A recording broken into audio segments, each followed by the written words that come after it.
both cases, those strong standing for something has made a big difference. Chick-fil-A is, Nike, by the way, is now number 89 on the Fortune 500, and as I mentioned, has seen their sales and their value surge since they took that recent strong stand. Chick-fil-A is a privately held company, but did you know that they are the third largest in revenue quick serve restaurant chain in the United States after McDonald's and Starbucks? Third, arguably most successful chain, and of course, in both cases, clearly taking a strong social stand was not the only thing that's contributed to their success. If Nike shoes fell apart when you put them on their feet, or if Chick-fil-A sandwiches tasted terrible, I'm sure they would not be successful. But, and we're going to talk a little bit about the recipe for customer love. One of the things that is key to really achieving a strong, passionate customer base is standing for something. And both of these companies have successfully done that. And I'm going to talk today about how you can do that too. But I also want to make it clear that standing for something doesn't necessarily mean politically. These are two what you could call kind of political, social type stands. But let me give you another example. Here's a brand that stands for something, Apple. Now, I don't think Apple takes a strong social stand on most issues. Maybe occasionally they weigh in on something, but for the most part, what they stand for is their tagline, or that used to be their tagline, think different, but the idea of empowering creative individuals, empowering you with the tools to enable you to express yourself and make your mark in the world. That's what Apple has always stood for. Or another brand that stands for something, I would argue, is Haagen-Dazs. Just stands for the joy of indulgence. And no doubt we could come up with many more brands, whether it's Walmart or Starbucks, that stand for something that isn't a social point, but is rather possibly a customer-related value or something else. So we're going to talk more about this in detail, but I just wanted to begin by introducing what do we mean by taking a stand. And these are all examples of brands that have taken a stand, brands that stand for something, and it has made a significant impact on their success in the marketplace. However, I would argue that many, if not most, brands don't really stand for anything, or at least not for very much. Let me just give you some random brand examples. United Healthcare, my healthcare company, also the company that does my healthcare insurance company for my whole company. What do they stand for? I don't know. Citibank, what do they stand for? We've researched this on a number of brands, and usually Dell, what do they stand for? If we ask someone what Ben & Jerry's stands for, I think they would say they're a company that stands for some combination of nature, natural ingredients, the joy of Vermont and the green rolling hills, and you really get an emotional sense. If someone said what does Dell stand for? They might say, I don't know, computers. But that's not standing for something. That's just people knowing what your product is, right? Even Macy's, a brand that gets a lot of consumer attention and appreciation, and obviously they do some cool things like the Macy's Thanksgiving Day Parade. But if I said, what is really Macy's all about? What do they stand for? I would argue that they don't really stand for anything the way that Apple does, the way that Disney does, the way that Whole Foods does. And I don't mean to pick on these brands, because I think the brands that I'm mentioning that do stand for something are really the exception. And the brands that I'm showing you here are more the rule. And Citi doesn't stand for anything, but what does Chase stand for? What does Wells Fargo stand for? United Healthcare, if they don't stand for anything, you could probably pick 5 other insurance companies. And I'm sure you could pick, not Apple, but you could pick what does Lenovo stand for, right? What is, so the majority of brands, I would argue, don't stand for anything. And I would ask you to consider for your own brand, do you really stand for something? And I don't mean that somewhere deep in the bowels of your company you don't have a mission statement. I mean truly stand for something in the marketplace. Now, in my book, Winning Digital Customers, we talk about the importance of customer love. And I'm not going to go into it in depth in this live cast. We've certainly done others where we talk about it in detail. But we talk about the fact that the brands that are the most successful today in the marketplace are those that are loved by their customers. And we've given many examples in the past, shown you statistics and numbers and stock valuations to prove this point. And we talked about the fact that there's a continuum of love, from love down to resonant, relevant, irrelevant, and ultimately non-existent. And every brand exists somewhere on this continuum. And that we can look at so many examples to show that as brands move up this continuum, it's not just that good feeling they get of having their customers love them more. They get better business results. Their revenue, their growth rate increases, their profitability increases, their customer loyalty increases, and ultimately, typically, their valuation increases from a stock price perspective. If they're a public company, or if they're not, then whatever, the value of their company, which is obviously one of the most important components of business success, increases. Chick-fil-A, for example, being an enormously valuable company, albeit not a public company. So also in my book, I talk about the recipe. So it's easy to say you should be loved, but is that one of those just sort of magical, abstract, or like, how do I make someone love me? How do I make someone, or how do I inspire people to love my brand? It may seem like a kind of a puzzle, right? People either love you or they don't love you. Well, no. In fact, there's a recipe for getting customers to love your brand. We call it the customer love formula. And we go into it in detail in my book, Winning Digital Customers. But I'm going to give you a high level of it here, because we're really focused on today's topic on one component of that formula. But I just wanted to remind you of the formula. The first layer of the pyramid, so to speak, and this is only 3-part formula. In order to be loved, you must meet your customers' needs consistently. Meet their needs consistently. The second level is you must periodically or occasionally delight them, which means exceed their needs. Do something extra and above they don't expect. By the way, you don't have to be loved in order to get their business. If you simply meet their needs consistently, customers may come back to you. They may come back to you again and again. But that doesn't necessarily mean they love you. It doesn't necessarily mean they're willing to pay a price premium for you. It doesn't necessarily mean they're loyal and that they won't go somewhere else if someone else who will meet their needs, for example, for a lower cost. So meeting needs is essential to business, but if you want to be loved, you got to do more. Occasionally delighting the customer is the second level. And the third and last level, and the one that we're focused on most today, which is that you must resonate with the customer, which means you must stand for something that the customer cares about, something larger than just the product, just the cup of coffee that you're giving them, just the computer that you're selling, a bigger idea of some sort. That's the top level. And when you accomplish all 3 of these things, this is when you inspire customer love. And another way of looking at these 3 levels, and the reason why these levels resonate emotionally so much with customers, because when we talk about love, we're of course talking about your customer's emotional relationship with your brand.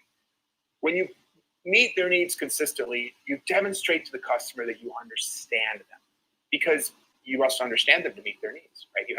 Someone has to understand my needs in order to meet my needs. You get what's important to them. You understand them. When you delight them, when you do those extra things, the things you don't have to do, they're not promised, they're extra things you're doing, that demonstrates to the customer that you care about them. You like them. You are doing something more for them than you even need to do in order to get their dollar. The relationship is about more than that. You must actually care. So in the first one, you're not necessarily showing that you have an emotional connection to the customer that meets needs. You're just showing that you understand them. And that prompts some emotional appreciation by the customer. In the second level, when you show that you actually have emotional feelings towards the customer, you care about them because you're going above and beyond for them, then that creates even more emotional connection. But when you resonate with the customer, when you demonstrate that you stand for something that the customer also stands for, in other words, that's what resonates means. I mentioned Chick-fil-A and Nike earlier. Chick-fil-A absolutely does not resonate with me. In fact, to be honest, they anti-resonate with me. I am not going to go to Chick-fil-A and get a chicken sandwich, no matter how good their chicken sandwiches are, because they've pushed me away through what they stand for, through the brand values, because they don't resonate. They anti-resonate with my values, but they positively resonate with enough people. And when you positively resonate with people, you massively increase the love and appreciation and business you get from those people, if you're also giving them the other 2 levels of the pyramid. Then it well makes up for the people that, like me, that they've turned away. And that's why their business is so successful. And Nike's on the other end, right? There are people that when Nike supported Colin Kaepernick and took a Black Lives Matter social stance, Nike stock briefly dropped. And there were people who said, I will never buy Nike shoes again. And there may very well be people who today are not buying Nike shoes because they are so sort of, again, anti-resonate with Nike's social justice stance. But net, those people are more than made up for by the people who positively resonate with that and therefore love the brand that much more. So when you resonate with the customer, it shows the customer, wow, this brand is like me. Meaning this brand stands for something that I also care about. We are one. We share a common cause. And that completes the pyramid of the three levels of emotion that cause someone to really feel that love, or that inspires that love for the brand. So that's the formula. Now, in my book, I talk a lot about methods to meet the needs and delight the customer. And it's a lot about customer research and understanding their needs and removing points of pain. That's not what today's topic is. But of course, there's much to be said about that. Extensively covered in my book, and also we've talked about it in a lot of prior sessions together. But let's talk today about the top step of the pyramid. How do you resonate with a customer? How do you stand for something that customers that make the customers resonate with? That it's who they are, or, and I just added one more build onto this slide, or who they want to be. Meaning, there may be some people who resonate with Nike's social justice stance, but they may not actually take any actions themselves. It's like that aspirational feeling. You resonate with who I am, or who I wish I were, or what I believe in, even if I personally don't stand for it as much as you may be doing so. And I'm gonna give you some examples of that. So you may be wondering to yourself, well, okay, if I work for a brand like Citibank or like United Healthcare or any of the millions of other examples of brands that you can really honestly say, yeah, we have a mission statement. Yeah, in theory, we may have a tagline, but to be perfectly honest, if I were to really talk to customers and say, what do you honestly, sincerely believe that our brand really cares about and stands for? They'd be like, I don't really know. You're just a drugstore. You're just a health insurance company. You're just a hardware store. You're just a camera manufacturer or whatever. So there are 7 discrete things that you can do to communicate that you stand for something. And I'm going to go through these 7 things for you right now. You don't necessarily have to do all 7 of them. The more of them you do, the more powerful your message will be. Probably if you're doing 4 or 5 of them, you're in really good shape. So it's not about, I don't know if we could even find a company that's doing all 7. Probably we could. But I'm sure we could also find many companies that are successful at communicating that they stand for something that aren't necessarily doing all 7. But I want to walk through all 7 because some may be more practical for your brand and easier for you to do. So what are the 7? The first is positioning. The first is just telling people that you stand for something. Here's a Whole Foods ad. The highest standards weren't available, so we created them. Whole Foods, of course, what do they stand for? They stand for quality food, right? They stand for, and again, it's not just about, oh, we have a good product. Whole Foods is more than that. Whole Foods is a belief. Whole Foods is a mission that says, organic food, high quality ingredients. Whole Foods is on a mission that's bigger than just ringing a cash register to make sure that people are eating more nutritiously. And, their tagline is America's healthiest grocery store. So that's what they're about. Now, and that's what they're communicating. That's what they're telling people. Now, many brands position themselves with a certain value. They take a stand in their advertising, but that's the only P that they fulfill. And usually that falls flat. People today are very cynical about advertising and brands and what they say about themselves, which is why there's 6 other Ps. But nevertheless, let's start by saying, well, the first thing is to tell people what you stand for. By the way, some of the brands that do this the best don't even tell people what they stand for. They use the other Ps and they don't need to say it, or they don't say it a lot because people see it demonstrated in other ways. So positioning is not necessarily the most powerful, but it's certainly helpful. And when you use positioning, when you're using the other Ps, which I'm going to share with you in a moment, positioning can help call their attention to it. They can help remind people, hey, this is who we are. And when people have seen all the evidence in other ways, and then your positioning reminds them of it, it can help to get the maximum impact. As long as it doesn't seem like you're taking away from the authenticity of what you're doing. Sometimes you tell people too loudly and too frequently about all the good things we're doing and all the things we stand for, it seems a little disingenuous, right? So you have to find the right balance. In any case, that's the first P. The second P is product. So product is the experience that you give your customer, whether you're in the product business or the services business. You could argue another way of saying product would be the overall experience you give your customer. But of course, experience doesn't start with a P, right? And then I'd have 6 P's and 1 E, so that would never work. So, but product is also a reasonable way of putting it as well. So if you go to Disney World and you walk around Disney World, you are going to experience key values of Disney without them ever having to tell you. You know, of course, Disney's famous tagline is the happiest place on earth. But if you walk around Disney World, you will get a sense of what Disney stands for without necessarily anyone needing to do any position. And if you look at the totality of Disney's products, you'll also get a sense of what is this company about? Wholesome family entertainment that's great for the whole family, you know, appropriate for kids, great for adults, strong kind of moral messages. And by the way, they're very careful about any movie or other piece of media content that they put out under the Disney brand to make sure that nothing breaks that message. They have other brands that they, you know, the Disney Corporation, which is a little bit distinct from the Disney brand, right? Because you can have a company that has many brands, but within the Disney Corporation, they have other movie studios and other things where they do things that aren't necessarily, for example, Disney owns ABC, that aren't necessarily Disney brand consistent. But when something comes out under the Disney brand, they're very careful to make sure that it's consistent with what they want the Disney brand to stand for, because they know that brand is heavily influenced by what people experience in the products and services they get from that brand. This is much more powerful, I would argue, than position. And let's look at an example of that. So for years, decades perhaps, United Airlines' tagline has been "Fly the Friendly Skies." Now, I am a regular United customer, and I have a good experience on United. I don't have any bad stories to tell about United for the most part. I would not say that they are in any way unfriendly. But on the other hand, I have to admit that my experience of their product, I can't really argue that they're any more friendly than any of the other airlines I fly. I fly United a lot because I live just outside New York City in New Jersey, and they have a hub at Newark Airport. So it just makes sense for me to fly United a lot. And again, I think they're fine. They're great. But I have occasion needed to fly on Delta, for example, or other airlines, and I largely would experience the same JetBlue. I largely experience the same level of friendliness. So I'm not really convinced from United's positioning that they are the friendly skies.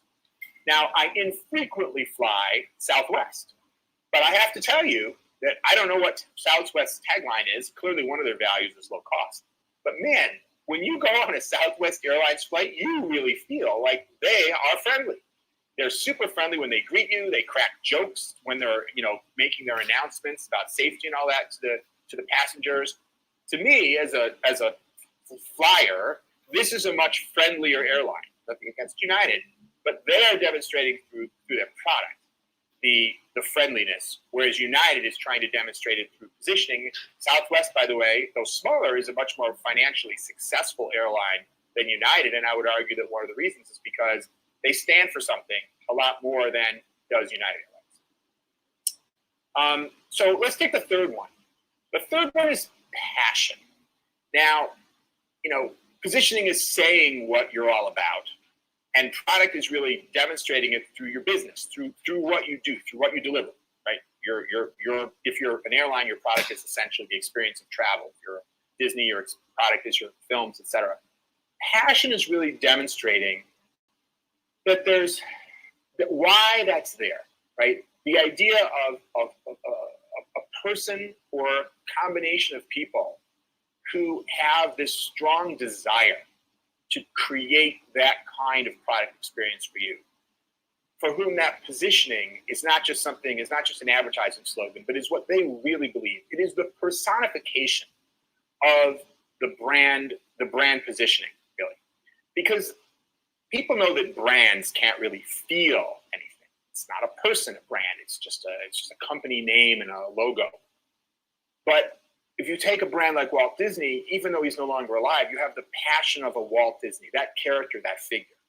if you take something like Elon Musk and Tesla or his other companies, you know that behind that brand's positioning around, let's say, innovation or energy conservation and saving the earth is a person who really cares, who is really passionate about what it is that the brand stands for. And that is something that adds a tremendous amount of credibility, whether it's, and founders, by the way, can be very, very helpful in that, right? Jeff Bezos at Amazon, Howard Schultz at Starbucks. Now, actually, I should put an asterisk on that to say Howard Schultz was not actually the founder of Starbucks.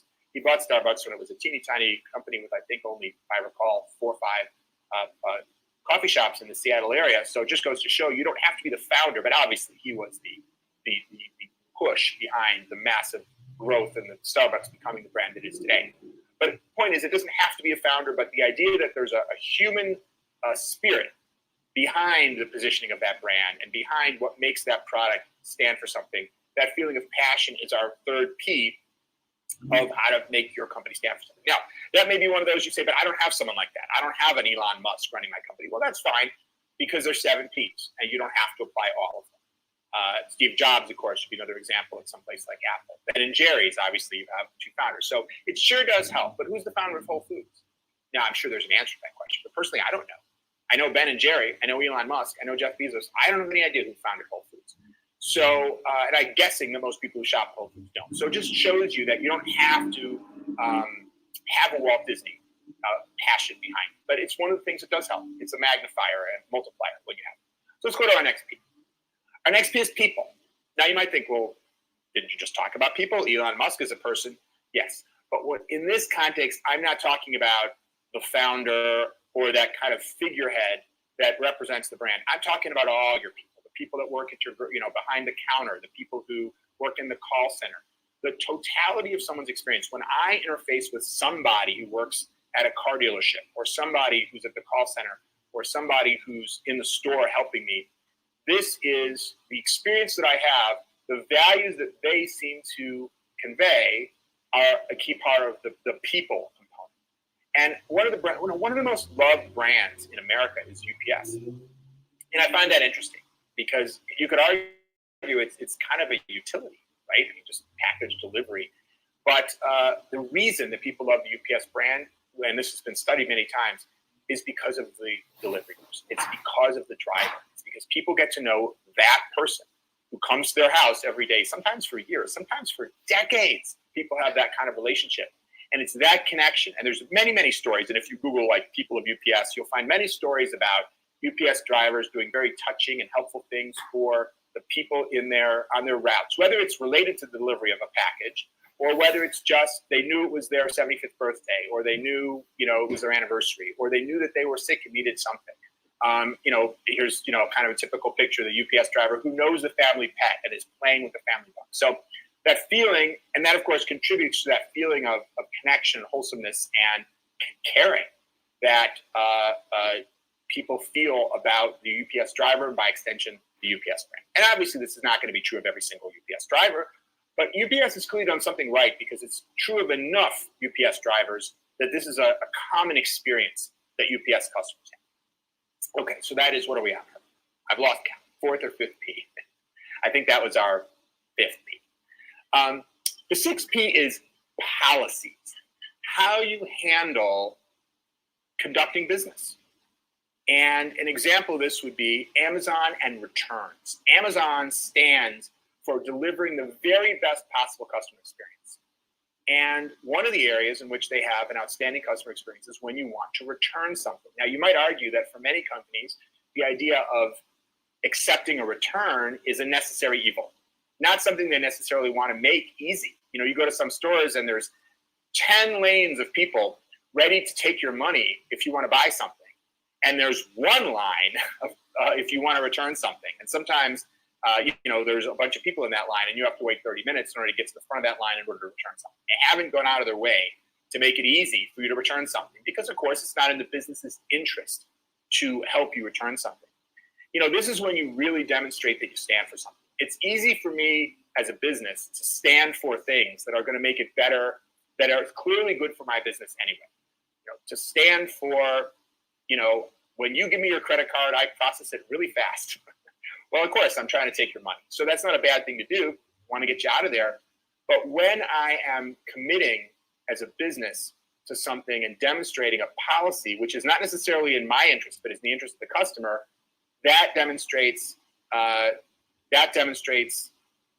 commitment to a value, in this case for Amazon, of making sure that customers' experiences is the best, over and above the obvious profit motive that any or most businesses have. So Amazon not only has a great and easy online experience on their website, but now they have this policy with Kohl's department stores. You can go into many Kohl's department stores and just bring them your returns. You don't even have to box them up.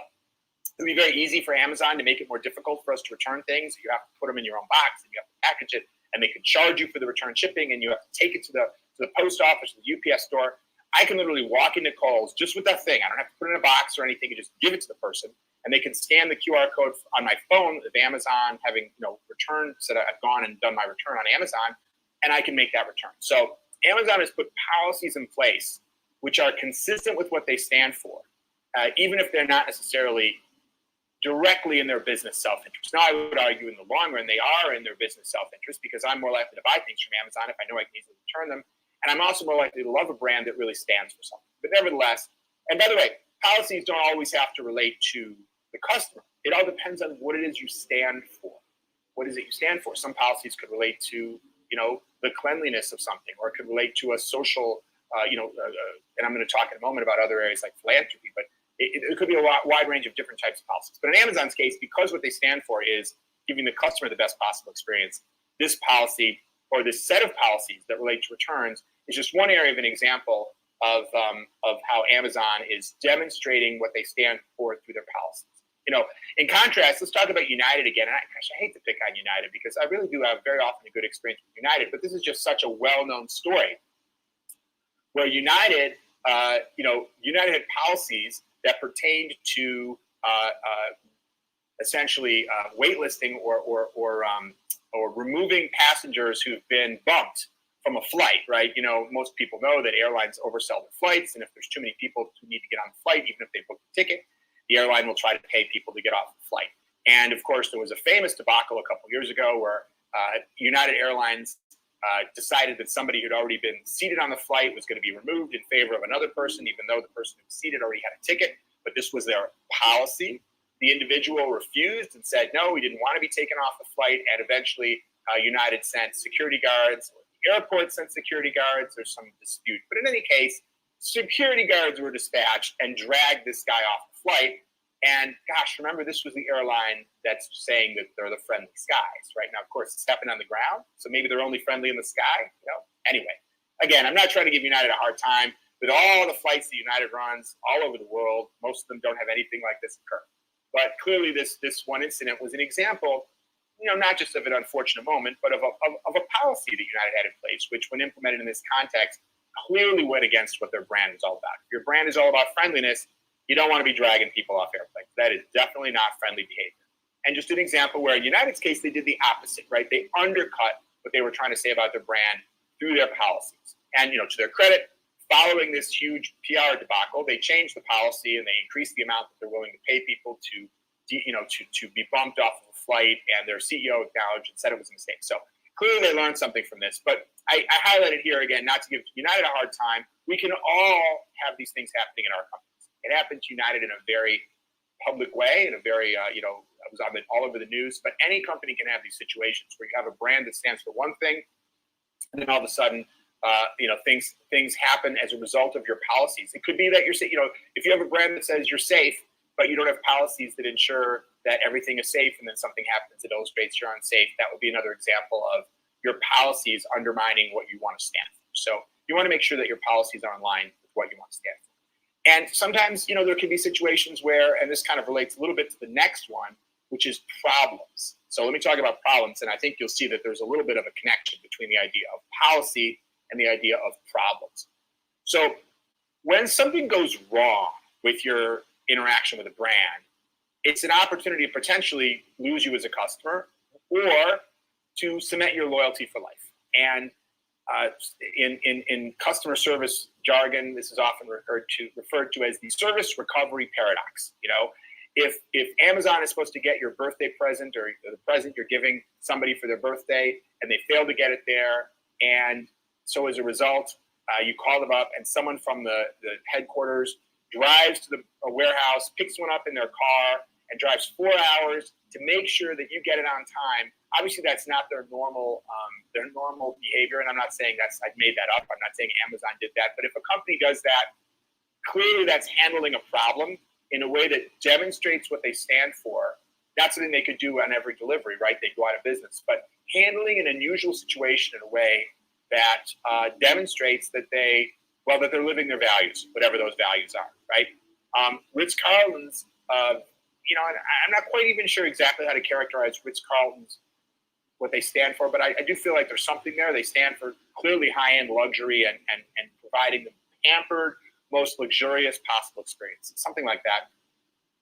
I'm not sure it's as powerful as some of the other examples I've given in terms of clarity of what they stand for, but they clearly recognize at Ritz-Carlton this idea that a problem, of course you want to try to avoid problems, but when a problem occurs, it's an opportunity to demonstrate to the customer how far you're willing to go for them. So Ritz-Carlton has a policy where anyone who works in one of their hotels, if they see something that's wrong for a guest that needs to be made right, they have an authorization to spend, I think it's up to $1,000, something like that, on whatever they think it will take to make it right for that guest right there at that moment. So they're empowered to solve problems because Ritz-Carlton recognizes even if that might be more money than you could be. I'm staying one night at a Ritz-Carlton and I paid $350 for the room, and they're going to go spend $900 to make something right for me. Obviously, they're losing money on that stay, but they recognize that they have an impact on my emotional connection to the brand and potentially my lifelong loyalty, and therefore they're willing to spend the money.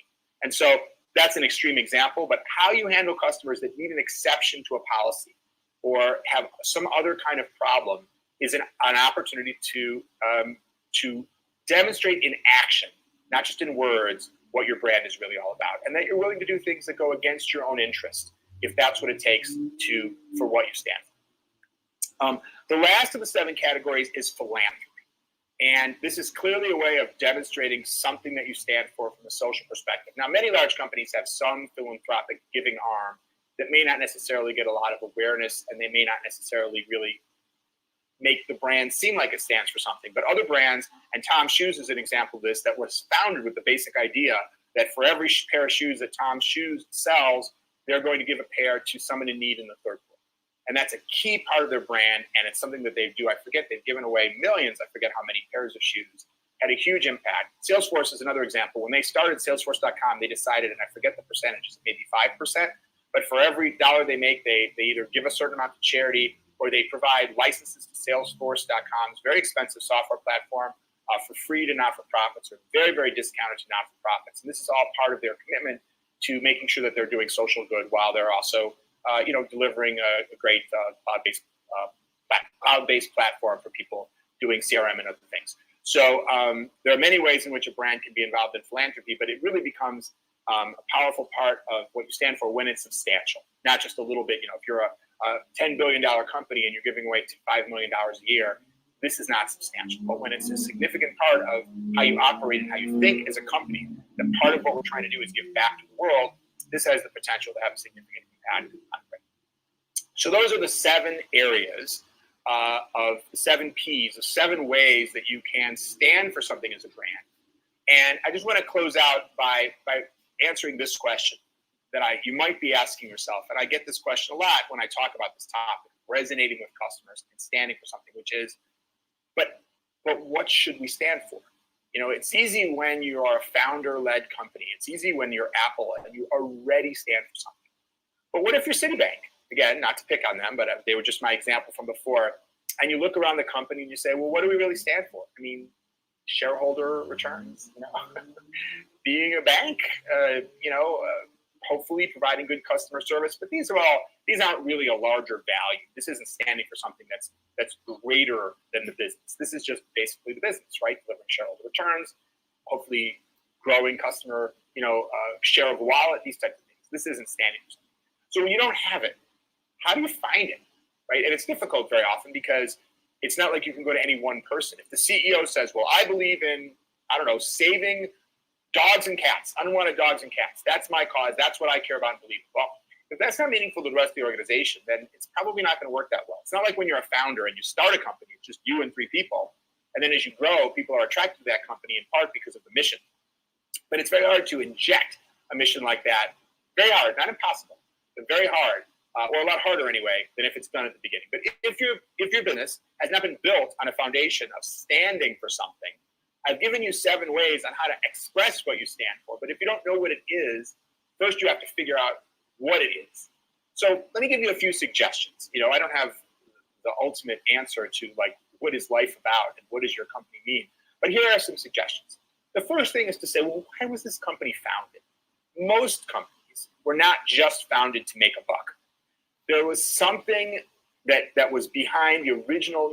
We founded a Swiss watch company because we believe in the craftsmanship of the beauty of watchmaking by hand. Or we believe that the excellence of a Swiss watch should be made affordable for the masses, right? So maybe the first one is more of a Rolex or a Audemars Piguet. And the second one is maybe more of a company like Oris that's making more economical Swiss watches. And that's just an example from one industry. And it may be that your company is 200 years old. And the reason that it was founded, is no longer a big part of the business today. But if you look back historically and say, well, why were we founded in the first place? Hewlett-Packard was founded with certain principles in mind, even if they're not a big part of what you see from the brand today. But you can reach back to that history and use that potentially as one of the ways where you determine what you stand for. Now, don't feel like you're locked into that. You may discover that that's not the best thing to use, but that's one source. And then you have to sort of figure out how do you communicate, how do you get the whole company behind saying, hey, this is really what we're about. A second thing is to look at your employees. That should really make up your company and say, maybe you do a survey or do other kinds of research. Why do they work here? What brings them to this company? And you could say, well, to get paid, right? For the vacation, for the benefits. But beyond that, why do they choose to be at this company? Why have they chosen to build a career here? It's near my house. Well, those aren't good reasons. There may be good reasons for the individual, but that's not what we're looking for. But we're looking for, if I lived in Chicago and I could have worked at any one of the large investment companies, probably gotten a job there, but this is the one I really wanted to work at. Why? Or maybe I didn't know when I was hired, but now that I'm here, this is why I stay. This is why I don't look to go for another job. And of course, you may get a lot of different kinds of answers, and some of them won't be about what the company stands for. I stay here because, again, it's near my house, or because one of my close friends works here. Well, those aren't the reasons that we're looking for this exercise, but you may hear other reasons like, we really care about our customers here. Or it may be that we have a different approach or philosophy about things. Or again, I don't know, but you're looking for some common threads. We say, wow, a lot of people really feel this is true about the company, even if it's a little blurry, even if it's not something that you're living in a complete way. It gives you a foundation to say, this is only a partially realized value or something we stand for, but it's something we can build on instead of artificially making up from scratch. What is something you're most proud of at the company? If you were a shoe company, Tom's Shoes was created on the basis of giving shoes. But if you had a small program that not that many people knew about where you were giving your product away, but you said, this is one of the things that makes our people the most proud. Maybe you want to expand that program or some other philanthropic activity. Take something that's already organically there, but expand it, especially if it's something that's bringing great pride to the company. Maybe you can magnify or expand something that already exists. And lastly, what are you doing that is most resonant to your customers? I would suggest that probably Citibank does resonate with some customers. Now, I don't know around what, and it may be only within one division, or it may be only within one product, or one salesperson, or one account executive, or one type of customer. I don't know. But there perhaps may be little islands of resonance, even if the brand overall doesn't have it in a powerful way. You want to conduct a study and look for that. Who are the customers that love Citibank? Most brands have somebody that loves them, even if it's a limited percentage. Fine, even if 1% of a brand's customers truly love the brand. And by the way, I did another one of these shows earlier, and I talked about my method for determining whether someone really loves your brand. So you might want to look at that. I'll try to put a link to that other video in the notes on this one. Find those people, even if there are only a few of them, and find out How did you do it? How did you make those people love the brand? Because part of what you did was to resonate with them around something larger than just the business. And maybe that's something else that you can build on. So those are 4 things you can look for. And there may be more, but I'm out of time. In fact, this is 40 minutes. So we're definitely at the end of our live cast today. But those are 4 things you can look at to try to figure out what is the thing that we want to be known for? What is the thing that's larger than our business? And then once you know what it is, then look back to the 7 Ps and say, well, is this part of our positioning? Are we telling people about this? Is this part of our product? Is this baked into the experience of somebody who's doing business with us?